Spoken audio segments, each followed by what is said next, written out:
আজি নগাঁও জিলাৰ ডুমডুমীয়া অঞ্চলৰ জেঙনি আৰু বালুকটীয়া অঞ্চলত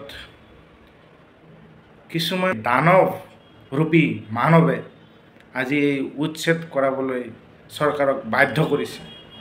মানুহৰ উন্নতি চাব নোৱাৰে, মানুহে সংস্থাপিত হ'ব নিদিয়ে।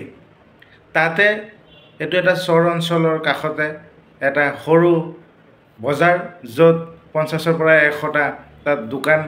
ৰাইজৰ সুবিধাৰ্থে কিছুমান শিক্ষিত যুৱকে তাত দোকান দি পেলাই পৰিয়াল পোহপাল দি আছিলে। তাতে কিছুমানৰ হিংসা লাগিলে আৰু হিমন্ত বিশ্ব শৰ্মা ডাঙৰীয়াও তেখেতে কৈছিল যে চৰ অঞ্চল মিয়াক দি দিছোঁ, তেখেতে তেওঁলোক তাতে থাকক।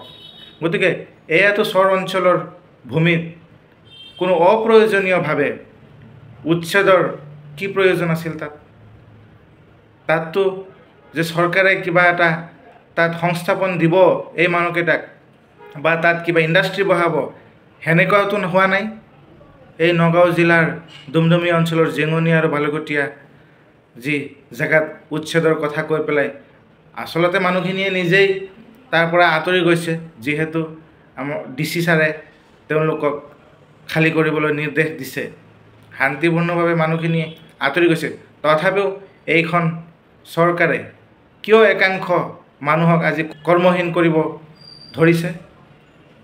মানুহক আজি হাৰাশাস্তি কৰি মানুহক অৰ্থনৈতিকভাৱে দুৰ্বল কৰি মানুহখিনিক আৰু পিছুৱাই এনেই মিয়া জনগোষ্ঠীৰ মানুহ পিছপৰা এইসকল অতি নিম্নমানৰ কাম কৰি জীৱিকা পালন কৰি আছে।